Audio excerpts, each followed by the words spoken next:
প্রিয় দর্শক, আমন্ত্রণ ইস্পাহানি মির্জাপুরটা মুক্তবাকে। আজকে আপনাদের সাথে আমি ফারাবি হাফিজ।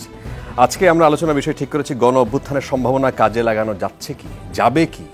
নানান রকমের শঙ্কা তৈরি হয়েছে, বিশৃঙ্খলা তৈরি হয়েছে। আমরা আমাদের অতিথিদের সাথে পরিচয় করিয়ে দিই। রয়েছেন অ্যাডভোকেট আহমেদ আজম খান, তিনি ভাইস চেয়ারম্যান বিএনপি। রয়েছেন জনাব আবু আলম শহীদ খান, তিনি সাবেক সচিব। এবং রয়েছেন অনলাইনে জনাব আবু সাইদ খান, তিনি উপদেষ্টা সম্পাদক দৈনিক সমকাল। আপনাদের তিনজনকেই স্বাগত জানাচ্ছি। আমরা শুরু করতে চাই এইভাবে যে অনেকগুলো ইস্যু আছে। যেমন আজকে আমরা শুনলাম যে বিএনপি ৩-৪ মাসের মধ্যে, গতকালকের খবর ছিল এটি, ৩-৪ মাসের মধ্যে নির্বাচন দেওয়া সম্ভব, এই ধরনের কথা বলছেন বিএনপির সিনিয়র নেতারা। নজরুল ইসলাম খান তিনি বলেছেন যে আমরা নির্বাচন কমিশন শক্তিশালী করার কথা বলেছি, নির্বাচন সচিবালয় করা এবং তাদের কিছু ক্ষমতা দেয়া ইত্যাদি। আমরা প্রচলিত আইনগুলো সংশোধন সংস্কার, এগুলোর জন্য অধিক সময়ের প্রয়োজন হয় না, সরকারের আরও সংস্কার দরকার, প্রশাসনিক সংস্কার, জুডিশিয়াল সংস্কার, আইন শৃঙ্খলা বাহিনীর সংস্কার আছে, এখন সব কিছু সম্পন্ন করে নির্বাচন উপহার দিতে হবে। তিনি বলছেন যে আমার মনে হয় না এগুলো সব সম্পন্ন করে ৩-৪ মাসের বেশি সময় লাগা দরকার। অ্যাডভোকেট আহমেদ আজম খান, আমি আপনার দৃষ্টি আকর্ষণ করছি, যদি বলেন যে আসলেই যে স্পিরিট নিয়ে এই অভ্যুত্থান হলো, এই আন্দোলন হলো, এত প্রাণ সেটা গেল, কিন্তু এত মানুষের ত্যাগ তিতিক্ষা, সেটা কিন্তু একটা সংস্কারের কথা সামনে রেখে এখন এই ৩-৪ মাসের মধ্যে এই নির্বাচন আসলে সম্ভব কিনা। আপনাকে ধন্যবাদ, সম্মানিত আলোচকদ্বয়কে ধন্যবাদ, স্বাগতম সম্মানিত দর্শক। দেখুন, এই যে আমাদের গণ অভ্যুত্থান এবং মানুষের প্রত্যাশা, এই সমস্ত কিছুর পূর্ব শর্ত কিন্তু ছিল একটি অবাধ এবং নির্বাচনের মধ্য দিয়ে জনগণের ভোটের অধিকার পুনরুদ্ধার করা। আমরা গত 17 বছর লড়াই করছি, রাস্তায় রক্ত দিচ্ছি, প্রাণ দিচ্ছি, আমাদের 522 জন নেতাকর্মী গুম হয়ে গেছে, 2000 নেতাকর্মী খুন হয়ে গেছে, 60 লক্ষ নেতাকর্মীর বিরুদ্ধে মামলা, 10 লক্ষ বিএনপি পরিবার নিঃস্ব হয়ে গেছে। তারপরেও কিন্তু আমরা এই রক্তাক্ত রাজপথ ছিঁড়ে ঘরে ফিরে আসিনি। এর একটাই কারণ, জনগণের ভোটের অধিকার ফিরিয়ে দেব, গণতন্ত্রকে পুনরুদ্ধার করব, দেশের এই লুটের অর্থনীতিকে আমরা পুনরুদ্ধার করব এবং আমরা যে জাতির সামনে 31 দফা কর্মসূচি ঘোষণা করেছি, এই 31 দফা কর্মসূচি বাস্তবায়নের মধ্য দিয়ে এই রাষ্ট্রকে আমরা মেরামত করব, একটা সমৃদ্ধ গণতান্ত্রিক বাংলাদেশ কায়েম করব। আর সেই লক্ষ্যেই কিন্তু আমাদের আন্দোলন ছিল। আমাদের এই সফলতাও কিন্তু জনগণের কাছে, যে আমরা ভোটের অধিকার এবং আমাদের মানবাধিকার পাব। আমি নিজে একটি নির্বাচনী এলাকায় নিয়মিত যাতায়াত করি।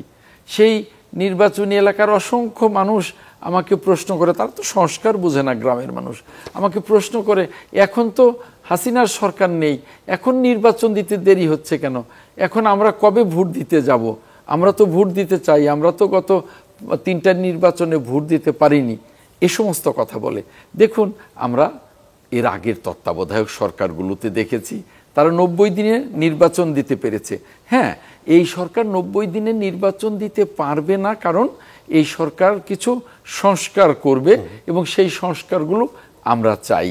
তো তাহলে এই যে সরকারের 4 মাস হয়ে গেল, আরও সামনে 3 থেকে 4 মাস, তার মানে 8 থেকে 9 মাস, 8 থেকে 9 মাস একটা অত্যাবশ্যকীয় সংস্কারের জন্য কিন্তু একেবারে অল্প সময় নয়।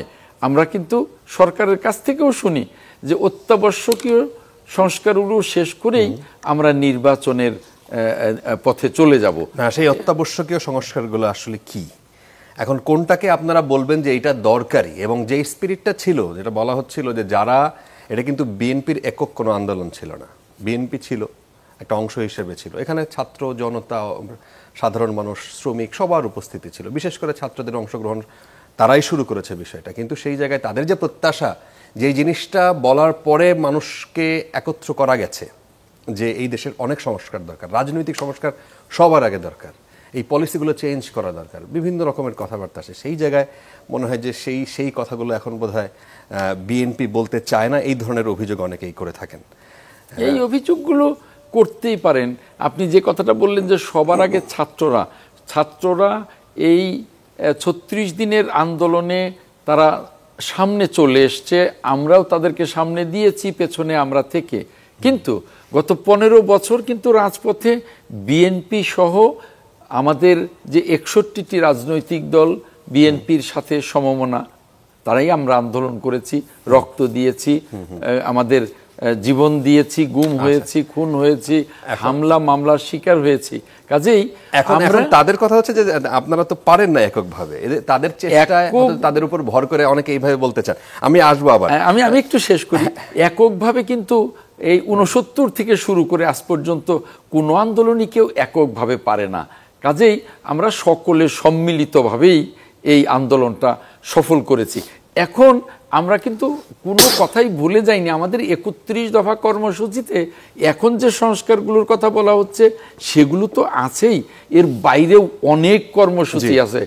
কাজে আমরা ভুলে যাইনি। আমরা মনে করি যে সংসদ ছাড়া, নির্বাচিত সংসদ ছাড়া যে সংস্কার কর্মসূচিগুলো আপনারা প্রস্তাবনা করবেন, এগুলো তো সংসদ ছাড়া পাশ হওয়ার কোনো সম্ভাবনা নেই, আইনের রূপান্তরিত। এই জায়গায় অনেক রকমের বিতর্ক তৈরি হচ্ছে। জনাব আবু আলম শহীদ খান যদি এই বিষয়টা নিয়ে বলেন। আজকে ডক্টর আব্দুল মঈন খান তিনিও বলেছেন যে সত্যিকার অর্থে একটি সঠিক ভোটার তালিকা চান তারা, কিন্তু এর জন্য বাংলাদেশের 18 কোটি মানুষের বাড়ি বাড়িতে গিয়ে তল্লাশি করে ভোটার তালিকা তৈরি করার প্রয়োজন আছে বলে তিনি মনে করেন না। তাতে ভুল হওয়ার আশঙ্কাও অনেক বেশি এবং সেটা সময় সাপেক্ষও তিনি বলছেন। এখন যেই ভোটার তালিকা এক্সিস্টিং আছে সেটা তো তারা আগে থেকেই বলছে যে এইটা তো কিছুই তারা মানে না, এই নির্বাচন কমিশনও তারা কোনো সময় মানে নাই। এখন বিতর্ক বাদ দিয়ে কি আসলে এইভাবে সম্ভব এক নির্বাচন করা এই ৩-৪ মাসের মধ্যে? যদি আপনি বলেন যে ৩-৪ মাসের মধ্যে নির্বাচন করা সম্ভব কিনা, তার উত্তর হচ্ছে হ্যাঁ সম্ভব। কারণ প্রমাণও কাছে। অতীতে তত্ত্বাবধায়ক সরকার এসেছিল এবং ভালো নির্বাচন যে কটাকে আপনারা বলবেন যা মোটামুটি আলোচনা হয়েছে এবং মোটামুটি সকলেই একমত হয়েছেন যে বাংলাদেশের তত্ত্বাবধায়ক সরকার যখন ছিল তখন 4টি ভালো নির্বাচন হয়েছে, 91, 96, 2001 এবং 2008। তো 2001 বা 2008, 91, 96 ছোটোখাটো তর্ক বিতর্ক আছে, সেগুলো যদি আমরা একপাশে রাখি তাহলে নির্বাচন করা সম্ভব এটা মনে হয়। এখনকার পরিস্থিতিটা মানে এই যে ছাত্র জনতার গণ অভ্যুত্থান এবং গণ অভ্যুত্থানের সময়কার পরিস্থিতি এবং গণ অভ্যুত্থানের সময়কার যে আলাপ আলোচনা, সেটা ছিল যে একটা নতুন রাজনৈতিক বন্দোবস্ত দরকার এবং ফ্যাসিবাদ যাতে ফিরে না আসে সেই জন্য অনেক সংস্কার করা দরকার, বেশ সংস্কার করতে হবে যাতে পরে নির্বাচনটা অবাধ, সুষ্ঠু, নিরপেক্ষ, উৎসব মুখর হয়, সবাই যেন ভোট দিতে পারে। যেটা আজম সাহেব এখনই বললেন যে আপনার 15তে কোনো ভোটাভুটি হয়নি, 18তে রাতে ভোট হয়েছে, 24-এ আমি তুমি ডামি নির্বাচন হয়েছে, মানে ভোট হয়নি। তো ভোটটা যাতে হয় এবং ভোটটা যাতে সুষ্ঠুভাবে হয়, প্রশ্নবিদ্ধ না হয়, সেই জন্য কিছু সংস্কার আছে। ওই জায়গায় ওই সংস্কারের জায়গায় এখন 3-4 মাস বা 6 মাসের মধ্যে যদি ভোট করতে হয়, সবার আগে দরকার এখানে নির্বাচন কমিশন সংস্কার দরকার, পুলিশকে পুরোপুরি অনবোর্ড করা, অ্যাডমিনিস্ট্রেশনকে পুরোপুরি ফাংশনাল করা। সেই জায়গাটা কি আসলে হাত দেয়া গেছে বা একেবারেই কি দরকার নাই? না, আপনি তো অলরেডি একটা নির্বাচন কমিশন গঠিত হয়েছে এবং নির্বাচন কমিশন ভোটার তালিকা নিয়ে যে কথাটা হচ্ছে যে আমাদের যে ভোটার তালিকা আছে এটা সেই সময়কার সরকারের অনেক সমালোচনা আছে, মিলিটারি ব্যাকড তত্ত্বাবধায়ক সরকার, বাট একটা ছবিযুক্ত ভোটার তালিকা আছে এবং সেখানে ভোটার তালিকাকে আপডেট করতে হবে এবং ভোটার তালিকা আপডেট করার কাজটা হলো চলমান কাজ। এখন এই যে কিছুদিন আপনার আন্দোলন, সংগ্রাম, সংঘাত, সহিংসতা এসবের কারণে হয়তো সেই আপগ্রেডের কাজটা বন্ধ ছিল, বাট এটা প্রতিদিন চলতে পারে এবং এখন নতুন একটা নির্বাচন কমিশনও গঠিত হয়েছে এবং সেটার গঠন নিয়ে নানা বিতর্ক আছে যে এটা কোন আইনে গঠন করা হলো, কেন এত তাড়াহুড়া করলো। আমরা যদি ওটাতে না যাই তাহলেও বলতে পারি যে নির্বাচন কমিশন গঠিত হওয়ার পর নির্বাচন কমিশনের যা যা কাজ আছে তার মধ্যে ভোটার তালিকা আপডেট করা তাদের একটা কাজ। যদি নির্বাচনী এলাকা পুনর্বিন্যাস করতে হয়, ঠিক করতে হয়, সেটা তারা শুরু করতে পারেন। সুতরাং নির্বাচনের কাজটা তারা শুরু করতে পারেন। আপনি যেটা বলছেন যে এই যে বিগত নির্বাচনগুলো কেন সুষ্ঠু হয়নি, কারণ প্রশাসন, পুলিশ, বিচার বিভাগ, যারা মানে রাষ্ট্রের যে অঙ্গগুলো আছে তারা ঠিকমতো কাজটা করেনি এবং তারা একটা মানে খারাপ ভোটের নজির স্থাপন করেছে, সেখানে তাদের একটা সংস্কার করা দরকার। এখন তাদের সংস্কার তো হচ্ছে চলমান প্রক্রিয়া, এই সংস্কার চলতেই থাকবে। আপনি সংস্কার 100 বছরও শেষ হবে না। আবার কিছু সংস্কার করা দরকার, যেটা যার জন্য অবাধ, সুষ্ঠু, নিরপেক্ষ একটা নির্বাচন হবে, একটা মানবিক, গণতান্ত্রিক, অসাম্প্রদায়িক, বৈষম্যহীন বাংলাদেশ গড়ার জন্য যে নির্বাচনটা হবে, এবং নির্বাচনের মধ্য দিয়ে যারা দায়িত্ব নেবেন তারা যেন সংস্কার চালু রাখেন, সংস্কারের প্রস্তাবগুলো অক্ষুণ্ণ রেখে সেগুলো যেন চালু রাখেন, এবং পুরানো রীতিতে তারা যেন ফ্যাসিবাদের রূপান্তরিত না হয়ে যান, সেই ব্যাপারে রাজনৈতিক দলগুলো নিজেরাও তাদের সংস্কার করবেন, এবং আমাদের প্রশাসন, পুলিশের যে সংস্কার করা দরকার সেটা করতে হবে।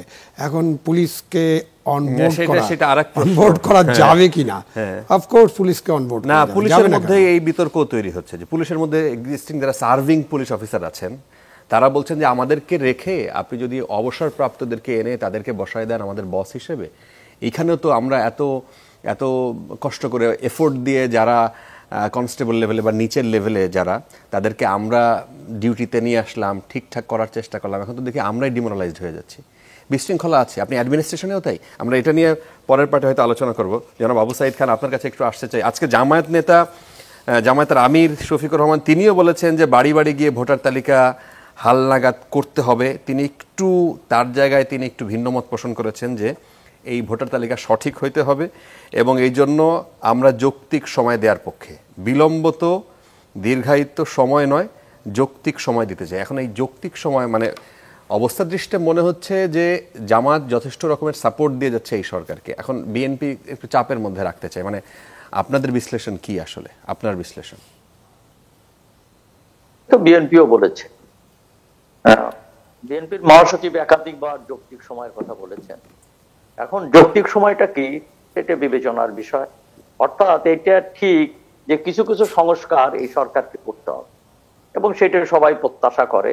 যেমন নির্বাচন কমিশনের ক্ষেত্রে কিছু সংস্কার, নির্বাচনী বিধির কিছু পরিবর্তন, পুলিশকে ঢেলে সাজানো, এইসব কাজগুলো কিংবা অ্যাডমিনিস্ট্রেশনকে খানিকটা বিন্যাসের যে প্রক্রিয়া শুরু হয়েছে এটা শেষ করা, এগুলো করতে হবে। তো আর একটা জিনিস হচ্ছে যে আমাদের অভিজ্ঞতা বলে যে রাজনৈতিক দলগুলো কিন্তু সব সংস্কার করে না।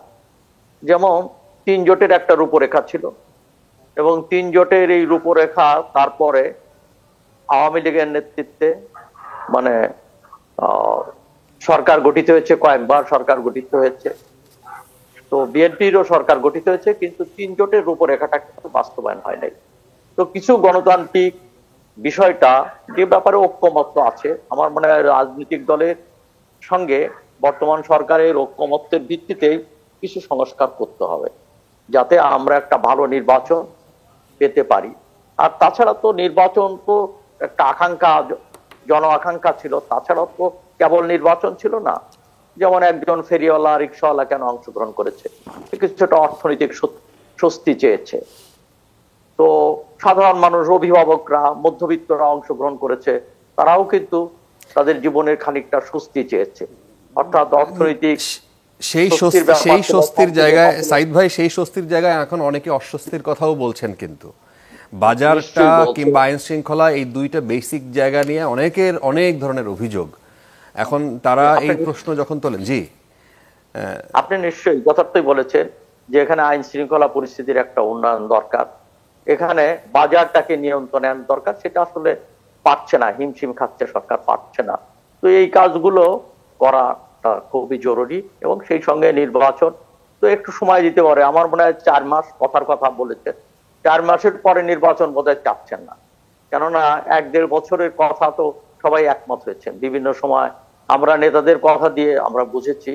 তবে একটা বিষয় হয় কি, যে একই দলে নেতারা 2-3 রকম কথা বলেন, এমনকি বর্তমান সরকারের উপদেষ্টারা কিন্তু একরকম কথা বলছেন না, এবং তাদের কথার ভিতর বহুত অসঙ্গতি আছে। কিংবা এটাও যদি আমরা দেখি যে একই উপদেষ্টা যদি একাধিক বক্তব্য মিলিয়ে দেখি, সেখানেও কিন্তু অমিল আছে। তো তারপরে আমরা মনে করি যে নিশ্চয়ই সংস্কার তো একটা দীর্ঘ প্রক্রিয়ার ব্যাপার, এটা চলতে থাকবে, কিন্তু কিছু যৌক্তিক সংস্কার করতে হবে, এবং সেই ব্যাপারে রাজনৈতিক দলগুলোর সঙ্গে সরকারের একটা সমঝোতা দরকার। তা না হলে এখানে এক ধরনের দূরত্ব তৈরি হলে সেটা মানুষের মধ্যে এক ধরনের অনিশ্চয়তা বোধের তৈরি হবে, যেটা কারো কাম্য হতে পারে না। তবে এই জন্য পারস্পরিক যোগাযোগটা দরকার, রাজনৈতিক দলের সঙ্গে আরো ইন্টারাকশন দরকার। আমার মনে হয় সেই ইন্টারাকশনটা অনেক ক্ষেত্রে ঠিক মতো হচ্ছে না, এবং রাজনৈতিক দলেরও বিভিন্ন রকম প্রশ্ন আছে। আর একটা বিষয় হচ্ছে যে কেবলমাত্র তো ফর্মাল মিটিং এর মাধ্যমে সব সমাধান হয় না, ইনফরমালি আলাপ আলোচনা করা প্রয়োজন। সেই কাজগুলা ঠিক মতো হচ্ছে না, কেননা বিষয়টা তো রাজনীতিক, রাষ্ট্র পরিচালনার বিষয়টা রাজনীতিক। কিন্তু বিভিন্ন পেশার থেকে যেসব লোক যারা সরকারে বসেছেন, অর্থাৎ মাথার উপরে বসেছেন, উপদেষ্টা হয়েছেন, তাদের কারো কারো যোগ্যতা নিয়েও প্রশ্ন আছে, এবং তারা এটাকে সামাল দিতে পারছে কিনা। কেন রাজনৈতিক কর্মকাণ্ডটা তো এটা মানে এই ধরনের একটা গ্যাপ তৈরি হয়েছে।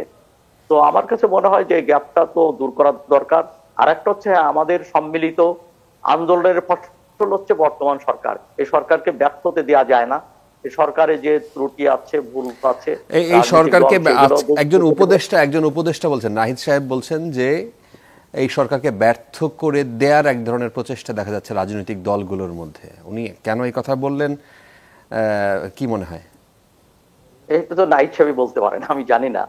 তো আমি তো রাজনৈতিক দলগুলো বিভিন্ন সময় সরকারকে সহযোগিতার হাত বাড়িয়েছে, তো তারা সরকারের সঙ্গে কাজ করবে সে অঙ্গীকারও করেছে, এবং এই সরকারের সাফল্য নিয়ে তো রাজনৈতিক দলের ভিতর আশাবাদ আছে। তো তারপরে কথা বিভিন্ন প্রসঙ্গে কথা এসে যায়। তো আমি দেখি না রাজনৈতিক দলগুলো, বিশেষ করে আন্দোলনকারী দলগুলো সরকারের সঙ্গে অসহযোগিতা করছে, এমনটা আমার মনে হয় না। আচ্ছা, অ্যাডভোকেট আজম খান, যদি ছোট্ট করে বলেন, আমরা বিরতিতে যাব, তার আগে ছোট্ট করে যদি বলেন, রাজনৈতিক দলগুলো কি এখন মনে হয় যে কোনো কোনো ক্ষেত্রে অসহিষ্ণু হয়ে যাচ্ছে? রাজনৈতিক দলগুলো, যদি প্রধানত আপনার দল বিএনপির কথাই বলি, তারা উদ্বিগ্ন হয়ে যাচ্ছে, নির্বাচন দিতেই হবে, তাদের মধ্যে তাড়াহুড়া, এবং তাদের ভোটার হাতছাড়া হয়ে যাচ্ছে ভোট, কারণ তারা নিজেদের দলকে ওইভাবে গোছাইতে পারছে না, বিভিন্ন জায়গা থেকে বিভিন্ন রকমের অভিযোগ তারা পাচ্ছে, এবং আপনারা নিয়মিত ব্যবস্থাও নিচ্ছেন। না, আমাদের মধ্যে কোনো অস্থিরতা নেই। আমরা জনগণের ভোটাধিকার নিশ্চিত করবার লক্ষ্যেই যেহেতু 17টা বছর আন্দোলন করেছি, এখন আমরা চাই যে সেই জনগণের ভোটের অধিকারটা সংরক্ষণের জন্যেই, পুনরুদ্ধারের জন্যেই আমরা সেই আন্দোলনের যৌক্তিক পরিণতিটা পেয়েছি। এখন আমরা সেই নির্বাচনটি চাই, এবং সেজন্য আমরা বারবার বলেছি যে সরকারকে যৌক্তিক সময় দেব প্রয়োজনীয় অত্যাবশ্যকীয় সংস্কারের জন্য। এখানে আমাদের অস্থিরতার কিছু নেই। এবং আমরা এইমাত্র কয়েকদিন আগেও যে সরকার জাতীয় ঐক্যের ডাক দিয়েছিলেন, আমরা কিন্তু সেই ডাকে সাড়া দিয়েছি, এবং এখনও আমরা প্রতিদিন প্রতি মুহূর্তে আমাদের দলের পক্ষ থেকে যে যেখানে যে অবস্থায় বক্তব্য রাখছে, এই সরকারকে সমর্থন দিয়েই রাখছি। কারণ আমরাও মনে করি, বিএনপি সর্বাত্মকভাবেই মনে করে যে এই সরকারকে সফল হতেই হবে, ব্যর্থ হতে দেয়া যাবে না। কারণ এই সরকারের মধ্য দিয়েই আমরা গণতন্ত্রের অগ্রযাত্রায় সকলে মিলে শরীক। যে ইস্যুতে মূলত ধরেন আপনারা ঐক্যের ডাক বিএনপি মূলত দিয়েছিল, বিএনপির কাছ থেকে এই প্রস্তাবনা আসে, তো সেই জায়গায় বাকি সবাই একমত হয়েছে, এবং সেই বিষয়টি ছিল ভারত ইস্যু। সেই ভারত ইস্যুতে আমরা বিরতির পর এসে দর্শক আলোচনা করব। দর্শক, ইস্পাহানি মির্জাপুর চা মুক্তবাক আপনারা দেখছেন চ্যানেল 24। আমরা আলোচনা করছিলাম গণ অভ্যুত্থানের সম্ভাবনা কাজে লাগানো যাচ্ছে কিনা সেটি নিয়ে। তো বিরতির আগে আমরা যেই বিষয়টি আপনাদের সামনেই বলেছিলাম যে ভারত ইস্যুতে যেহেতু এই ঐক্যমতের জায়গায় আসলে কতটা ঐক্যমত আসলে দেখা যাচ্ছে, এবং ভারত ইস্যুতে আসলে কার্যকর কি ব্যবস্থা, চোখে চোখ রেখে কথা বলার কথা আজকে কয়েকজন যারা সমন্বয়ক ছিলেন তারা বলেছেন, অন্যান্য রাজনৈতিক দলের নেতারাও বলছেন, বিশেষ করে বিএনপিও বলছে এই কথা। এখন ভারতের সাথে সম্পর্ক আসলে কোন জায়গাটায় গেছে সেটি একটা বড় প্রশ্ন, অনেকেই জানতে চান। ওদিক থেকে ভারতের মিডিয়া, কোনো মিডিয়া দেখলে মনেই হয় যে যুদ্ধ মনে হয় লেগেই গেছে। নিয়মিত সামরিক শক্তি ভারতের কতটুকু, বাংলাদেশের কতটুকু, ভারত বাংলাদেশের এই অংশ দখল করে নিচ্ছে, ফেনী দখল করে নিলে এক অংশ ভারতের হয়ে যাবে, আবার ভারতের চট্টগ্রাম দখল করে নিলে একটা হযবরল অবস্থা, মানুষ কনফিউজ হয়ে যাবে তাদের মিডিয়া দেখলে। সেই জায়গায় মিডিয়ার এই যে ঘৃণা ছড়ানো, সেই জায়গাটায় জনাব আবু আলম শহীদ খান, আপনারা কি মনে করেন সেই জায়গাটায় বাংলাদেশের মিডিয়া আমরা আসলে কি করতে পারি? মিডিয়া প্রোপাগান্ডা তো একটা আছেই, মিডিয়ার কাজ প্রোপাগান্ডা করা না। তো বাংলাদেশের মেইন স্ট্রিম মিডিয়া ওই প্রোপাগান্ডার কারণে এখান থেকে একটা প্রোপাগান্ডা শুরু করে দেবে এরকমটা আমি মনে করি না। বাংলাদেশের মিডিয়া তার দায়িত্ব পালন করবে, সঠিক তথ্য তুলে ধরবে, এবং যদি কোনো বেঠিক তথ্য কোথা থেকে তুলে ধরা হয় সেটার ব্যাপারে ফ্যাক্ট চেকিং থেকে শুরু করে অন্যান্য কিছু করে তারা একটা স্ট্যান্ড নিতে পারে। মানে আমি মনে করি না, আর ভারতের সব মিডিয়া এটা করছে, মেইন স্ট্রিম মিডিয়া এটা করে না, কয়েকটা মিডিয়া, ওদেরকে প্রাইভেট মিডিয়া, এবং ওদের এটাতে গুরুত্ব দেওয়ার আমি কোনো প্রয়োজনই দেখি না। মানে যে পরিমাণ তাদের প্রোপাগান্ডা করা, লেট দেম প্রোপাগান্ডা। মূল জিনিসটা হচ্ছে কি ভারত সাধারণ মানুষ প্রভাবিত হচ্ছে। আপনি যদি মোটা দাগে দেখেন যে সাধারণ মানুষ, বাংলাদেশের মানুষ বলেন, ওই পাড়ের পশ্চিমবঙ্গের বাঙালি যারা, তাদের কথা বলেন, বেশিরভাগ মানুষই দেখবেন শান্তি চায়, শান্তিপ্রিয়। যে আমরা চাই যে দিন শেষে এই যে সৌহার্দ্য, আমরা দেখবেন যে এখানে হিন্দু সম্প্রদায়ের বাড়ি ঘর, ভাই বোন, ছেলে মেয়ে, বিয়ে দেয়া টেয়া ওই পাড়ে এই পাড়ে আছে, এটা কিন্তু এখনো আছে। তারাও চায় যে আমাদের ফ্যামিলি, আমাদের ওই মেম্বাররা ভালো থাকুক, স্বস্তিতে থাকুক, শান্তিতে থাকুক। কিন্তু এই যে ঘৃণা ছড়ানো, যার ফলে এক ধরনের অবিশ্বাসের সম্পর্ক তৈরি হচ্ছে, সেই জায়গাটায় আসলে মানে আমাদের কি কিছু করণীয় আছে কিনা? না, সেটা তো আমি বললাম যে বাংলাদেশের মিডিয়া তুলে ধরতে পারে যে আসল ঘটনাগুলো কি। যদি কোনো মিথ্যাচার থাকে, প্রোপাগান্ডা থাকে, সেটার ব্যাপারে সবচেয়ে বেশি দায়িত্ব তো হলো সরকারের। এটা তো আপনি একটা মিডিয়া হাউসের দায়িত্ব তো এটা না। সরকারকে সেই জিনিসগুলো বের করে তুলে ধরতে হবে। ফরেন মিনিস্ট্রি আছে, আমাদের সরকারের তথ্য মন্ত্রণালয় আছে, আমাদের পিআইডি আছে, আরও অনেক সরকারি এজেন্সি আছে যারা তথ্যগুলো তুলে ধরতে পারে, এবং এই তথ্যগুলো আপনারা প্রচার করতে পারেন, আপনারা আপনাদের নিউজে আনতে পারেন, আপনাদের আলাপ আলোচনা, টক শোতে আমরা আলোচনা করতে পারি। বাট আমি মনে করি যে ভারতের এই প্রোপাগান্ডাকে তত গুরুত্ব দেওয়ার কোনো কারণই নেই। ভারত বাংলাদেশের সম্পর্কের ব্যাপারে গত 54 বছর ধরে যেটা আমি দেখেছি বা লক্ষ্য করেছি, সেটা হলো ভারত বাংলাদেশের সম্পর্ক মানে হচ্ছে হয় প্রেম ভালোবাসা থাকতে হবে, স্বামী স্ত্রী হয়ে যেতে হবে, অথবা আপনি ঘৃণা বিদ্বেষের সম্পর্ক আপনি তৈরি করবেন, যে না ওরা আমাদের শত্রু, তাদেরকে আমি দু একটা পোস্টার রাস্তা এখন দেখি, ভারতকে শত্রু রাষ্ট্র ঘোষণা করতে হবে, একদম যুদ্ধংদেহী মনোভাব আমাদের পক্ষ থেকেও মাঝে মাঝে কোনো গোষ্ঠী এটা তুলে ধরছেন। কিন্তু ভারত বাংলাদেশের সম্পর্কটা হতে হবে ঘৃণা বিদ্বেষ ভালোবাসা প্রেমের বাইরে একটা সম্পর্ক, যেটা হলো যে স্টেট টু স্টেট সম্পর্ক, government to government and people to people.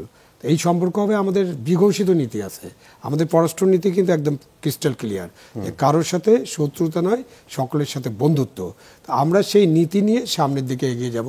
এই যে আপনি বললেন চোখে চোখ রেখে কথা বলতে পারে, ভাই চোখে চোখ রেখেই তো আমরা কথা বলবো, কিন্তু ওইটার মিনিংটা কিন্তু অন্যরকম। মিনিংটা হচ্ছে না আমি একটু চোখে চোখ মানে রেগে মেগে আমার শক্তি নিয়ে কথা বলবো, নো, আমরা কথা বলবো ন্যায্যতা সাম্যতার ভিত্তিতে আমরা কথা বলবো। আমাদের মধ্যে যে সমস্যাগুলো আছে সেগুলো আমরা নেগোসিয়েশনের মাধ্যমে সলভ করব। এইখানে আপনি কি ফলো করতে পারেন? আপনার সামনে উদাহরণ আছে পৃথিবীতে ইউরোপ একটা ভূখণ্ড আছে, সেখানে 100টার বেশি যুদ্ধ হয়েছে দেশে দেশে, আপনি 2টা বিশ্বযুদ্ধ হয়েছে, এখন ইউরোপে যুদ্ধ চলছে, মানে রাশিয়ার আর ইউক্রেনের যুদ্ধ চলছে। তারপরে কি হচ্ছে? তারপরে মস্কো থেকে বার্লিন পর্যন্ত ট্রেন চলে, মস্কো থেকে বার্লিন পর্যন্ত উড়োজাহাজ চলে, মস্কো থেকে বার্লিন পর্যন্ত গ্যাস পাইপলাইন আছে, তেল পাইপলাইন আছে, এবং বাণিজ্যিক সম্পর্ক আছে। সো মডেলটা হচ্ছে যে আপনি আপনার দেশের মানুষের উন্নয়নের জন্য, মানুষের ভাগ্য উন্নয়নের জন্য, দরিদ্র মানুষের ভাগ্য উন্নয়নের জন্য আপনি এই অঞ্চলে মানে সাউথ এশিয়া অঞ্চলে আপনি এমন একটা সুসম্পর্ক গড়ে তুলবেন দেশে দেশে, যাতে আমাদের ইকোনমিক অ্যাক্টিভিটিস বাড়ে, যাতে আমাদের উন্নয়ন হয়, যাতে আমাদের মানুষের পার ক্যাপিটা ইনকাম বাড়ে এবং মানুষজন সুখে শান্তিতে থাকে। এবং সেটাতে অ্যাচিভ করার জন্য আপনি নেগোসিয়েশন করবেন এবং নেগোসিয়েশনের মাধ্যমে সমস্যার সমাধানগুলো করতে চেষ্টা করবেন। ভারতের সাথে আমাদের 4000 কিলোমিটার বর্ডার, আমাদেরকে মনে রাখতে হবে। আপনি যে কোনো কারোর সাথে শত্রুতা বন্ধুত্ব করতে পারেন, আবার ওটা শেষ করে দিতে পারেন, কিন্তু আপনি আপনার প্রতিবেশী চেঞ্জ করতে পারবেন না। এবং অন্য সময় হলে ধরেন আপনার আমার মধ্যে প্রতিবেশী হলে ঠিক আছে, আপনার পছন্দ হলো না, আমি ঘর ভাড়া নিয়ে অন্যখানে চলে গেলাম, এটা তো আমরা করতে পারবো না। সুতরাং এই অবস্থাটা মেনে নিয়ে আমাদেরকে সামনের দিকে এগোতে হবে এবং সুসম্পর্ক গড়ে তুলতে হবে, এবং ভারতকেও সেটা বুঝতে হবে।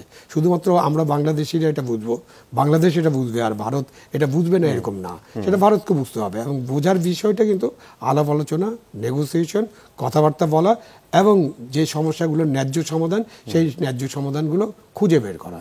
আচ্ছা, জনাব আবু সাইদ খান, আপনি যদি এই বিষয়টা নিয়ে একটু বলেন যে ভারতের সাথে সম্পর্ক যে জায়গায় গেছে, এখন একটা বিষয় আজকে আমরা দেখলাম যে যুক্তরাষ্ট্রের ম্যাথিউ মিলার, যিনি পররাষ্ট্র মুখপাত্র, তিনি তার কাছে যখন এই বিষয়কে একটা প্রশ্ন করা হলো, তিনি একটা কথা পরিষ্কার করে বলেছেন যে আমরা চাই, যুক্তরাষ্ট্র চায় যে সব পক্ষ মানে ভারত বাংলাদেশ একসাথে বসুক, তারা তাদের সমাধানটা ঠিক করে নিক।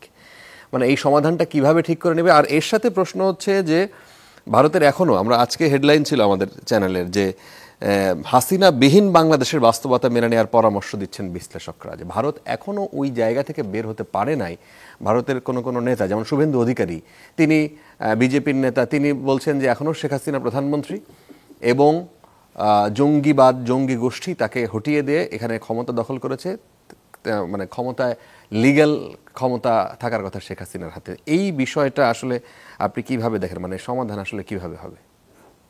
আচ্ছা, ভারত আমাদের তো নিকটতম প্রতিবেশী এবং তাদের সঙ্গে আমাদের সম্পর্ক তো হওয়া উচিত ন্যায্যতা সমতার ভিত্তিতেই সম্পর্ক থাকা দরকার, এবং সেটা উভয় দেশের স্বার্থেই প্রয়োজন, যাতে আমাদের উন্নয়নটা অব্যাহত থাকে, পারস্পরিক যোগাযোগটা বাড়ে। কিন্তু এই ঘটনা যেটা হচ্ছে যে বিগত ভারতে মোদী সরকারের সঙ্গে সম্পর্কটা যেন শেখ হাসিনা সরকারের এক ধরনের দলের সাথে দলের সম্পর্ক হয়ে গিয়েছিল। সেই সম্পর্কটা রাষ্ট্রিক ছিল না, সেই সম্পর্কটা রাষ্ট্রিক তার চেয়ে ছিল দলীয়, এবং জনগণের মধ্যেও এই সম্পর্কটা কিন্তু গড়ে ওঠে নাই। জনগণের মধ্যেও এক ধরনের দূরত্ব তৈরি হয়েছিল বিভিন্ন কারণে। তো সেই জায়গা থেকে আমারও মনে হয় যে শেখ হাসিনা বিহীন বাংলাদেশ এটা ভারতের কোনো অংশ মেনে নিতে পারছে না, কিংবা নেতৃত্বের সরকারের একটা অংশ মেনে নিতে পারছে না। কিন্তু ভারতের পররাষ্ট্রনীতিতে দুটো ধারা আছে। যেমন একটাকে বলা যায় যে যেটাকে গুজরাল ডক্ট্রিন বলে, এটা হচ্ছে যে প্রতিবেশীর সঙ্গে সুসম্পর্ক এবং সমতার ভিত্তিতে সম্পর্ক গড়ে তুলতে হবে, তাতেই ভারত এবং এর প্রতিবেশীদের সবারই উন্নয়ন হবে। এটা যখন গুজরাল সাহেব পররাষ্ট্রমন্ত্রী ছিলেন, পরে যখন প্রধানমন্ত্রী ছিলেন, এই ডক্ট্রিনটা ছিল। এবং আমার কাছে যতদূর মনে হয় যে মনমোহন সিং এর সরকার পর্যন্ত এই জায়গাটা তাদের অবস্থান ছিল। আর একটা আছে, বক্তব্য আছে, সেটা হচ্ছে প্রতিবেশীর উপর এক ধরনের বড় ভাই সুলভ আচরণ, এবং এইটা একটা ব্যাপার আছে। এবং সেটাও আমলাতন্ত্র, ভারতের আমলাতন্ত্র এবং ভারতের রাজনীতিবিদদের এক অংশের মধ্যে সেই ধরনের ধারণাও বদ্ধমূল হয়ে রয়েছে। তার প্রতিক্রিয়া হিসেবে বাংলাদেশেও কিছু কিছু লোক আছে যারা বিভিন্ন সময় তারা সাম্প্রদায়িক দৃষ্টিকোণ থেকে ব্যাপারটাকে দেখে, এবং এই দেখার কারণে তারাও কিছু উগ্র কথাবার্তা বলে এবং অপ্রাসঙ্গিক অপ্রয়োজনীয় কথাবার্তা বলে, তারা বিভিন্ন জায়গায় রয়েছে। কিন্তু এই ঘটনার পরে, 5ই আগস্টের পরে, তো ঘটনার মধ্য দিয়ে আমার কাছে যেটা মনে হয়েছে, মূলধারা রাজনৈতিক দলগুলো, বিএনপি, বাম দল এবং ইসলামী দলগুলো, মূলধারা যারা রয়েছে, তারা অনেকটা সংযত বক্তব্য দিয়েছে। কিন্তু কিছু কিছু ঘটনা আমার কাছে মনে হয়েছে, দুই একজন নেতা, জানি না, যে তাদের বক্তব্য কিন্তু খানিকটা লাগাম ছাড়া। মনে হচ্ছে ভারতকে প্রতিপক্ষ করা, কিংবা ভারতীয় মিডিয়া এটা ঠিক যেভাবে বক্তব্য দিচ্ছে তার জবাব হিসাবে আমার কাছে এটা মনে হচ্ছে। তো উভয়ের স্বার্থেই এটা বন্ধ হওয়া উচিত, এবং ভারত এবং বাংলাদেশের সঙ্গে সত্যিকার বন্ধুত্ব দরকার, অর্থাৎ বোঝাপড়ার সম্পর্ক দরকার। এবং এই সম্পর্ক কেবলমাত্র একপাক্ষিক হবে না। শেখ হাসিনার শাসন আমলে কিছুটা একপাক্ষিক হয়ে গিয়েছিল, কারণ আমাদের পানির সমস্যা, তিস্তা চুক্তি বাস্তবায়ন না হওয়া ইত্যাদি গুলোকে ঝুলেছিল। কিন্তু পক্ষান্তরে ভারতের যা যা চাওয়ার ছিল, তার নর্থ ইস্টে ট্রানজিট সহ যে যে সুযোগ ছিল, আমরা সেগুলো কিন্তু শেখ হাসিনা শাসন আমলে দিয়েছে। এমনকি তিস্তা চুক্তি হচ্ছে না, কিন্তু ফেনী নদীর পানি আমরা দিয়ে দিয়েছি। এই ধরনের ঘটনাগুলো ছিল। এই কারণে মানুষের মধ্যে এক ধরনের ভারত বিদ্বেষ তৈরি হয়েছিল, যে ভারত এবং তার পিছনে বিগত সরকারের ভ্রান্ত নীতিও কার্যকর ছিল। এবং ওই যে মমিন সাহেবের কথায় সম্পর্কটা কেমন হবে, সেটা হচ্ছে বন্ধুত্ব কিংবা স্বামী স্ত্রীর মতো, এই ধরনের কথা প্রকাশ পেয়েছে। সেখান থেকে আমাদের বেরিয়ে আসা দরকার, বেরিয়ে এসে সম্পর্কটা বোঝাপড়ার ভিত্তিতে হওয়া দরকার, পারস্পরিক যোগাযোগের ভিত্তিতে হওয়া দরকার, এবং দায়িত্বশীল জায়গা থেকে। আচ্ছা, যেমন যে কাজগুলো কিছু কিছু করেছে, ভারতের শাড়ি পরাচ্ছে কেউ, কেউ বা উগ্র বক্তৃতা দিচ্ছে, এবং ফেসবুকে যে যুদ্ধ হচ্ছে, মানে ফেসবুকে যে পরস্পর ওখানকার কিছু লোকেরা এবং এখানকার কিছু লোকেরা যেভাবে কথা ছোড়াছড়ি করছে, এটা আমার মনে হয় কারোর জন্য মঙ্গলজনক না, এবং উভয় দেশের স্বার্থেই। এবং এই অঞ্চলে শান্তি সংহতি রক্ষার, শান্তি সম্প্রীতি রক্ষার জন্য সবাই এটা থেকে বিরত থাকা উচিত। এবং আমরা আশা করব যে দায়িত্বশীল লোকেরা এবং দায়িত্বশীল অবস্থান থেকে যেন এই ধরনের আচরণ না করে। আমরা আমাদের জায়গা থেকে কথা বলবো, ভারতের সাম্প্রদায়িকতা আছে, সাম্প্রদায়িক শক্তি, মৌলবাদী হিন্দুত্ববাদী সরকার গঠিত হয়েছে। বাংলাদেশে কখনো মৌলবাদীরা সরকার গঠিত হয় নাই, বড়জোর তারা সেখানে পার্টনার হয়েছে। এবং সেই কারণে আমরা এই জায়গাটা, অসাম্প্রদায়িক মানবিক জায়গাটাকে আমাদের সবারই ধরে রাখতে হবে। আচ্ছা, অ্যাডভোকেট আজম খান, আপনি যদি এই বিষয়টা নিয়ে বলেন যে এইটা আপনাদের অনেক নেতারা অনেক সময় বলেছেন যে শেখ হাসিনার সরকার আসলে টিকে থেকেছে অবৈধভাবে, সেটি হচ্ছে ভারতের আশ্রয় প্রশ্রয় মূলত। যদি তাই হয়ে থাকে তাহলে ভারতকে নিয়ে আপনাদের পলিসি কি? আপনারা এই যে আপনাদের 3টা সহযোগী সংগঠন, তারা দেখলাম ভারত অভিমুখে আজকে আখাউড়া সীমান্তে তারা বিক্ষোভ দেখিয়েছে, লং মার্চ করেছে। তো আপনাদের পলিসিটা আসলে ভারতের সাথে কি হবে, কি ভাবছেন আপনারা এখন? দেখুন, আমাদের পলিসি ভারতের সাথে খুব স্পষ্ট। আমরা ভারতের সাথে সমতার ভিত্তিতে সম্পর্ক চাই। আমরা চাই যে ভারতকে এই বার্তা দিতে, আজকে যেমন আমাদের যে 3টি অঙ্গ সংগঠন আপনার আখাউড়া সীমান্তে যে সমাবেশ করেছে, সেখানেও ভারতের কাছে এই বার্তা দেয়া যে ভারত একটা গণতান্ত্রিক বাংলাদেশকে সমর্থন করুক, বা একটা গণতান্ত্রিক বাংলাদেশের অগ্রযাত্রায় তাদের আমরা অংশীদারিত্ব চাই। ভারত যেমনি বিশ্বের সর্ববৃহৎ গণতান্ত্রিক দেশ, ভারত যদি এইখানে একটি ফ্যাসিবাদী শাসন কায়েমে সমর্থন দেয় বা একটা স্বৈরতান্ত্রিক শাসন কায়েমে সমর্থন দেয়, সেটা ভারতের জন্যও নিরাপদ হবে না। ভারতের জন্য সবচেয়ে নিরাপদ হবে একটি গণতান্ত্রিক বাংলাদেশ। এই বার্তাটি দেবার জন্যই কিন্তু আমাদের ওই সমাবেশ। আর একটা কথা, এই যে মিডিয়ার কথাটা উনি বলছেন, চমৎকার বলছেন আমাদের আবু আলম শহীদ খান সাহেব, যে মিডিয়ায় মেইন স্ট্রিম মিডিয়ার বাইরে যারা কথা বলে তাদেরকে গুরুত্ব দেবার দরকার নেই। আমি মনে করি যে উনি চমৎকার বলেছেন, আমার দৃষ্টিভঙ্গি থেকে এটাকে গুরুত্ব দেবার দরকার আছে। এই জন্য দরকার আছে যে ওই ধরনের মিডিয়ায় যে দায়িত্বহীন কথা বলে ভারতীয় কিছু মিডিয়া উস্কানি দিচ্ছে, তাদেরকেও বন্ধ করা উচিত। বাংলাদেশের কিছু মিডিয়া উস্কানি দিচ্ছে, সেটাকেও বন্ধ করা উচিত। দুই দেশ থেকেই দায়িত্বশীলতার পরিচয় দেওয়া উচিত। ওই মিডিয়াগুলো সম্পর্কে সতর্কও করা উচিত। আবার ভারত একদিকে বলবে, এই জায়গায় আপনাদের নামে অভিযোগ আছে, যখন আপনাদের কোনো সিনিয়র নেতারা তারা যখন ভারতের পণ্য এভাবে পুড়িয়ে ওপেন, তখন এটা আরো উস্কে দিচ্ছে কিনা মানুষকে। আবার সেটা একটি প্রশ্ন। আবার আরেক গ্রুপ প্রশ্ন করতে চান এইভাবে যে আপনাদের পলিসির জায়গাটা আসলে কি হবে, ভারতকে যে কোনোভাবে আপনারা আস্থায় আনতে চাইবেন কিনা? কারণ আপনাদের আগের অভিজ্ঞতা আছে, ভারতের সাথে সুসম্পর্ক তৈরি না থাকলে তাহলে ভবিষ্যৎটা আপনাদের ঝুঁকির মুখেও পড়তে পারে। না, আমরা ভারতের সাথে সমতার ভিত্তিতেই সম্পর্ক চাই, কিন্তু আগের শেখ হাসিনার সরকারের সময় ভারতের সাথে যে সম্পর্কটা ছিল সেটা ন্যায্যতার ভিত্তিতে ছিল না। সেটা একেবারেই অন্যায্য এবং একটা স্লেভ সুলভ সম্পর্ক ছিল।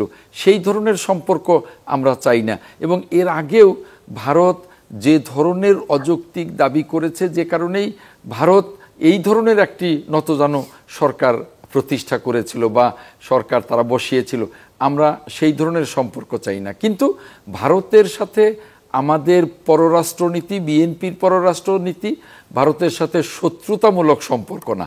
যেমন আমি বলবো যে ভারতের সরকারের সহযোগিতাই তারা বাংলাদেশের সাথে সম্পর্ক আপনার বন্ধুত্বমূলক না করে শত্রুতামূলক করবারই চেষ্টা করছে, উস্কে দেবার চেষ্টা করছে।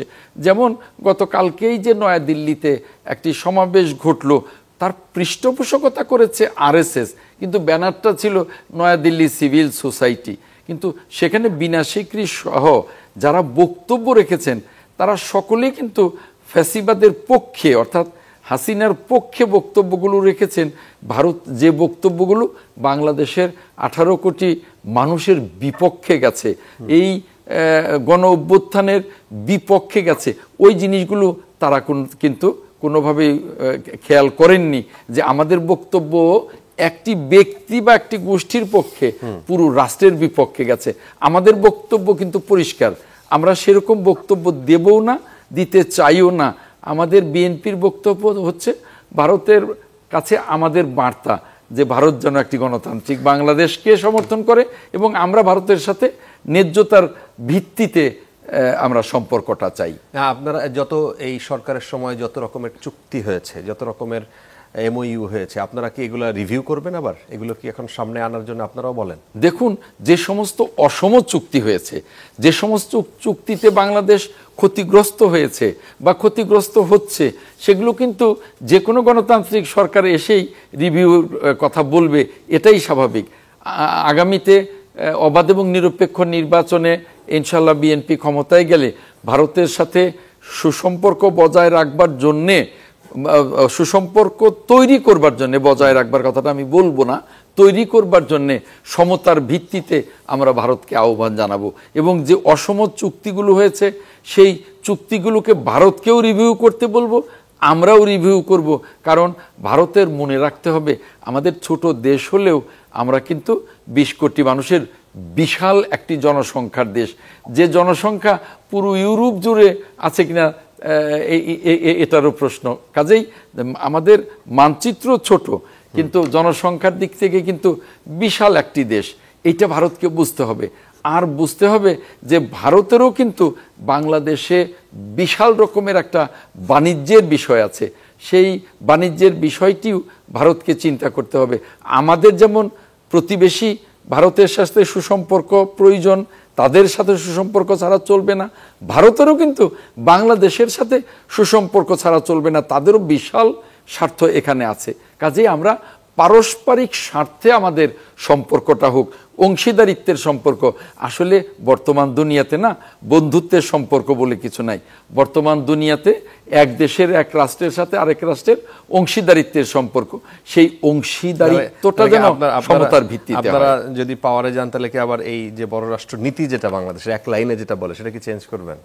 পররাষ্ট্র নীতি আমরা যেটা মনে করি, কারোর সাথে শত্রুতা নয়, সকলের সাথে বন্ধুত্ব, সকলের সাথে অংশীদারিত্ব, এবং সেটা হবে সমতার ভিত্তিতে।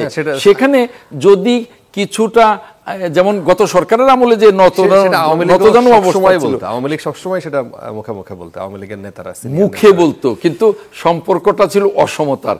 আমরা সেটাকে সমতার ভিত্তিতে চাই, আমরা শুধু মুখে বলতে চাই। এখানে সরকারের একজন সাবেক সচিব আছেন, তিনি, আমি একটা প্রশ্ন মানুষের কাছ থেকে আসে, এটা সবচেয়ে বেশি পাই, যেহেতু আপনি সরকারের খুব কাছ থেকে দেখেছেন, আপনারা পলিসি নির্ধারণে কাজ করেছেন, সেই জায়গায় একটু বলবেন যে আপনারা যখন ছিলেন সরকারের মন্ত্রণালয়ে, স্থানীয় সরকারে, আমরা শুনতাম যে ভারত ইস্যুতে যখন কোনো কিছু সামনে আসে তখন আপনারা কিছু বলতে পারতেন না, এবং আপনাদেরকে কোনো নির্দেশনাও ছিল, অঘোষিতও ছিল, বা সেলফ সেন্সরশিপও ছিল যে আমি কি বিষয় নিয়ে কি বলে ফেলবো, বিশেষ করে মিডিয়ার সামনে তো বলাই যাবে না, এই ধরনের কোনো ইনস্ট্রাকশন বা আপনাদের আসলে নীতিমালাটা কি ছিল?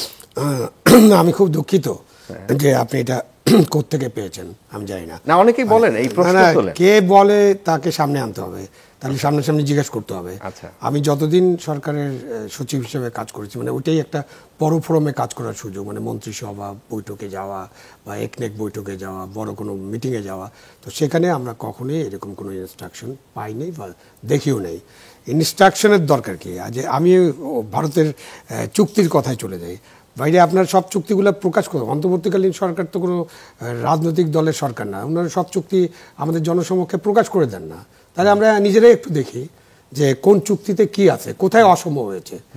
আসেন, আমরা 25 বছরের একটা বন্ধুত্ব চুক্তি বা শান্তি চুক্তি কি একটা ছিল না, যেটা নিয়ে আমরা অনেক কথা বলেছি। যখন চুক্তিটা প্রকাশিত হয়েছে, আমরা কয়টা ক্লোজ হয়েছে যেখানে ভারতের সাথে আমাদের অসম চুক্তি আছে? নো ক্লোজ ওয়ার দেয়ার।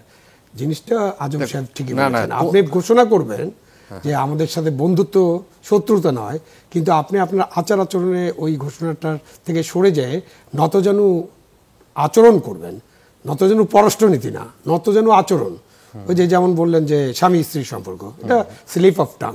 আমাদের রাজনীতিবিদরা অনেক কথা বলে। একটু আগে আপনি যেরকম বলছিলেন যে শাল পুড়িয়ে দিয়েছি, এরপরে শাড়ি পুড়িয়ে দিলাম, এরপরে আরেক জায়গায় যে আরেকটা কিছু পুড়িয়ে দিলাম, এগুলো হলো রাজনৈতিক স্টান্ট। এটা কেন করা হয় এটা হয়তো জনগণকে সন্তুষ্ট করার জন্য বা জনগণের মধ্যে একটা প্রিয় ভাজন হওয়ার জন্য করা হয়। আমরা এর আগে ফারাক্কা মার্চ ছিল না মৌলানা ভাসানীর সময়, উনি একজন নমস্য নেতা, বাট ফারাক্কা মার্চ দিয়ে কি আমরা কিছু অ্যাচিভ করেছিলাম নাকি? মানে আমি একটা নাগরিক হিসেবে একদম খোলামেলা কথাবার্তা বলি, এটা দিয়ে কোনো অ্যাচিভমেন্ট নাই। আকারও মার্চ দিয়েও কোনো অ্যাচিভমেন্ট হবে না। অ্যাচিভমেন্টটা টেবিলে হতে হবে, অ্যাচিভমেন্টটা আলাপ আলোচনার মধ্যে হতে হবে, অ্যাচিভমেন্টটা 1 to 1 বা person to person, government to government, জনগণ টু জনগণ, পার্টি টু পার্টি, যেভাবে আপনি দেখেন এটা তো একটা মেসেজ তো ছিল। এইটার মেসেজটা হলো আপনি জনগণের সাথে, আপনার জনগণের মধ্য দিয়ে যে গেলেন, এই জনগণের সাথে আপনার একটা যোগাযোগ হলো। এই মেসেজ দেওয়া না দেওয়াতে আমাদের পররাষ্ট্রনীতির ব্যাপক কোনো পরিবর্তন হবে না। পৃথিবীতে যত দেশের মধ্যে এই যে পররাষ্ট্র বিষয়ক যে অ্যাচিভমেন্টগুলো হয়েছে, এগুলো মার্চ টাচ দিয়ে কিছু হয়নি। হ্যাঁ, যুদ্ধ দিয়ে সামরিক সমাধান আছে, সামরিক সমাধানের বাইরে হলো আলাপ আলোচনার মধ্য দিয়ে, সমঝোতার মধ্য দিয়ে সমাধানে পৌঁছা। সেই জন্য আমি মনে করি, আমি এখন দাবিও করি যে এত কথা না বলে আমরা ভারতের সাথে বা অন্য যে কোনো দেশের সাথে যা চুক্তি আছে এটা আমরা প্রকাশ করি। ভারতের সাথে আমাদের ব্যালেন্স অফ ট্রেড কি, মানে আমাদের নেগেটিভ, সো কি 9 থেকে 12 বিলিয়ন ডলার, এটা নিয়ে আমরা অনেক আলোচনা করি। এই যে একটু আগে আমরা বললাম বাণিজ্য, ভারতের স্বার্থ আছে। এখন আমাদের দেখতে হবে যে ভারতের সাথে আমাদের বাণিজ্যতে আমরা কি কি করছি, আমরা কি কি জিনিস আনছি। খাদ্যপণ্য যদি বলি তাহলে আলু, পেঁয়াজ, ডাল, চাল, এগুলো তো আনি আমরা, গম, এসব আনি। আমরা যদি অন্য পণ্যের দিকে যাই তাহলে আমরা যেসব পণ্য আমাদের ইন্ডাস্ট্রির জন্য প্রয়োজন সেটা আনি। আমাদের তুলা আনি, আমাদের গার্মেন্টসের জন্য 24% তুলা ভারত থেকে আমদানি করতে হয়। কিন্তু চীনের সাথে আমাদের বাণিজ্য ঘাটতি হলো 15 থেকে 16 বিলিয়ন ডলার। এটা নিয়ে তো আমরা আলোচনা করি না। মানে জিনিসটা হচ্ছে যে আমরা যখন খোলামেলা আলোচনা করব, সব কিছু খোলামেলা তুলে ধরবো সবার কাছে, তখন কিন্তু জিনিসটা পরিষ্কার হয়ে যাবে। অফকোর্স ভারতের একটা, যেটা বললেন উনি, আইকে গুজরালের যে তত্ত্ব, সেই তত্ত্বের বাইরেও কিছু লোকজন আছে যারা কাজ করে। সব দেশে এরকম লোকজন থাকে, তাদের একটা দাদাগিরি পপুলার একটা শব্দ, কোট আনকোট, এখন অনেকেই বলেন যে এখন আমার সেখান থেকে ভারত সরে আসছে কিনা, কারণ তার আশেপাশে যত প্রতিবেশী আছে সবার সাথেই তার আসলে এই অবস্থা, এই সম্পর্ক তারা নিয়ে গেছে শেষ পর্যন্ত। বাংলাদেশের মতো জায়গা, সেখানে তাদের একটা আস্থার জায়গা ছিল, সেই জায়গাটাও তারা না, আমার মনে হয় না যে একেবারে জিনিসটা তালেগোল পাকিয়ে যাবে। আলাপ আলোচনার মধ্য দিয়ে, আমি যেটা একটু আগে বললাম যে আমাদের কাছে ইউরোপের একটা মডেল আছে, আমাদের নিজস্ব মডেলও আছে। জিয়াউর রহমান সাহেবের সময় আমরা সার্ক একটা গঠন করার চেষ্টা করেছিলাম। তো সাউথ এশিয়ান যে রিজিওনাল কোঅপারেশন, সেটাকে আমরা জোরদার করতে পারি, আমরা আরও এর মধ্যে অন্যদেরকে অন্তর্ভুক্ত করতে পারি। সো আমি যেটা মনে করি যে আমাদের পররাষ্ট্রনীতিতে ওই মডেলটাকে ফলো করে আমাদের যতগুলো দেশ আছে সেখানে বাংলাদেশের রোল আছে। Bangladesh can play a vital role, because বাংলাদেশের জিওফিজিক্যাল গুরুত্ব খুবই গুরুত্বপূর্ণ জায়গায় আমরা আছি, এবং আমাদের যে অবস্থান সেটা ভারতের জন্য খুবই সেন্সিটিভ। আমাদের যে মানুষ সংখ্যা সেটাও ভারতের জন্য খুব সেন্সিটিভ। আচ্ছা, জনাব আবু সাঈদ খান, প্রশ্ন হচ্ছে যখন এই যে কিছুদিন আগে পররাষ্ট্র সচিব আসলেন, গত পরশুদিন যখন মিটিং ছিল, তখন কিন্তু উনি অনেক কিছু পরিষ্কার করেছেন যে গণমাধ্যমে যা বলা হচ্ছে ওই দেশের এবং সরকারের যে অবস্থান, দুটি কিন্তু এক নয়। তিনি অনেক পজিটিভ কথা বলেছেন এবং সম্পর্ক এগিয়ে নেওয়ার কথাও তিনি সেখানে বলেছেন। যে এই সফরের মাধ্যমে দুই দেশের সম্পর্ক কি আসলে স্থিতিশীলতা ফিরল? আপনার কি মনে হচ্ছে যে কোনো স্বস্তির জায়গায় আসলে আসছি আমরা? আচ্ছা, দিল্লি থেকে যখন ভারতের রাজনীতিবিদরা খুব কড়া সুরে কথা বলছিলেন, তখন কিন্তু জয়শঙ্কর বলেছিলেন যে বাংলাদেশের পরিবর্তনের ব্যাপারটা তার নিজস্ব ব্যাপার এবং বাংলাদেশের সঙ্গে তারা বন্ধুত্ব অব্যাহত রাখতে তাদের নীতিগত অবস্থান রয়েছে। এবং আমরা মিস্টার বিক্রম মিশ্রির কথাও কিন্তু যতটুকু আমরা তারই প্রতিধ্বনি পেয়েছি, যদি খুব সংযত ভাবে কথাবার্তা হয়েছে, মিডিয়াতে ততটা ভিতরে কি আলাপ হয়েছে, তারপরেও এই সময় ভারতের মতো দেশ, প্রতিবেশী দেশে তার একজন প্রতিনিধি ছুটে আসা, আলোচনা করা মানে হচ্ছে এটা একটা শান্তির পক্ষে কিংবা সম্প্রীতির পক্ষে একটা গ্রিন সিগন্যাল আমার কাছে মনে হয়েছে। একসঙ্গে বসাটাই খুবই গুরুত্বপূর্ণ এবং সেখানে আমরা কিন্তু উভয়ের পক্ষ থেকে যতটুকু প্রকাশ হয়েছে তার ভিতর আমরা কোনো উগ্রতা দেখিনি। এবং এটা দিয়ে মনে হচ্ছে যে দুটো জিনিস, একটা হলো রাজনীতি, যেমন একটা ভারতে মোদী সরকার, হিন্দুত্ববাদী সরকার, এবং তার লোকেরা তো তা গরম করার জন্য বিভিন্ন ধরনের উগ্র কথাবার্তা বলে। তো এইগুলো আছে, আমাদের দেশেও সাম্প্রদায়িক দৃষ্টিভঙ্গি থেকেও কেউ কেউ কথা বলে। কিন্তু প্রশ্নটা হচ্ছে যে প্র্যাগমেটিক জায়গা থেকে ভারতের রাজনীতিবিদরাও যারা চিন্তা করছেন, অর্থাৎ ভারতের এবং আমাদের দেশ থেকেও, সরকারের পক্ষ থেকেও এটা চিন্তা করা হচ্ছে। তার বাইরে যে আলোচনা আছে ফেসবুকে যুদ্ধ কিংবা মিডিয়ার ব্যাপারটা, তো মিডিয়ার ব্যাপারটা আমার কাছে বাংলাদেশের মিডিয়ার বড় অংশই কিন্তু সংযত। ভারতের প্রায় 50টার মতো বিভিন্ন ইস্যু আসছে, 50টা মিডিয়া, এবং তার মধ্যে হ্যাঁ মূলধারার মিডিয়া ও দুই একটা আছে যেটাকে বলা হয়, ভারতেই বলে ওটাকে গদি মিডিয়া, অর্থাৎ মোদির নিয়ন্ত্রিত মিডিয়াকে গদি মিডিয়া বলা হয়, অর্থাৎ সরকারের সঙ্গে মিডিয়া। তো সেখান থেকে তার দুই চারটে এর ভিতর রয়েছে। তো সবকিছু মিলে আমার কাছে মনে হচ্ছে যে ভারতের যে বিজ্ঞ সমাজ এবং বাংলাদেশের বিজ্ঞ রাজনীতিবিদ এবং সমাজ, তাদের চিন্তা ভাবনার সঙ্গে খুব একটা দূরত্ব নেই, এবং উভয় দেশ বুঝতে পারে যে পারস্পরিক অগ্রগতির জন্য আমাদের সুসম্পর্ক বজায় রাখতে হবে, এর কোনো বিকল্প নেই। আচ্ছা, আমরা একদম শেষের দিকে, 1 মিনিট হাতে সময় আছে। বিমস্টেকেও বাংলাদেশ ভারত একসাথে আছে, সার্ককে পুনরুজ্জীবিত করার কথা বলা হচ্ছে, সেটা বাংলাদেশের জন্য কেন গুরুত্বপূর্ণ? খুব ছোট্ট করে অ্যাডভোকেট আজম খান। আমি মনে করি যে সার্ককে এই মুহূর্তে উজ্জীবিত করা এই জন্যই প্রয়োজন যে এটা আমাদের যে 7টি রাষ্ট্র আছে সার্কের মধ্যে, এই 7টি রাষ্ট্রকে এখন যেভাবে খুব বিচ্ছিন্ন, ভারতের সাথে বাংলাদেশের সম্পর্ক এখন খুব একটা মধুর নেই, পাকিস্তানের নেই, মালদ্বীপের নেই, আপনার ইভেন ভুটান নেপালের নেই। এই সার্ককে আমরা যদি উজ্জীবিত করতে পারি, সার্ককে আমরা যদি আবার সক্রিয় করতে পারি, তাহলে এই সার্ক সামিটের মধ্য দিয়েও আমরা কিন্তু এই 7টি রাষ্ট্র একত্রিত কাজ করবার সুযোগ পাব, এবং তাতে করে আমরা সকলে মিলে আবার সামনের দিকে এগিয়ে যাবারও সুযোগ পাব। এই উদ্যোগটা আমাদের সাথে সাথে এই সার্ককে অকার্যকর করবার জন্য ভারতও কিন্তু অনেক বড় দায় তার নিতে হবে। যেমনি শেখ হাসিনার সরকারের দায় নিতে হবে, তেমনি মোদী সরকারেরও দায় নিতে হবে। আচ্ছা, এখন ভারতকেই এগিয়ে আসতে হবে তার প্রয়োজনেই, কারণ এই সাউথ এশিয়ার এই 7 রাজ্যের সাথে কিন্তু ভারতের অবস্থান খুব টলটলায়মান, তার সাথে বাংলাদেশের সাথে এবং সকলের সাথে। অসংখ্য ধন্যবাদ আপনাদের তিনজনকে।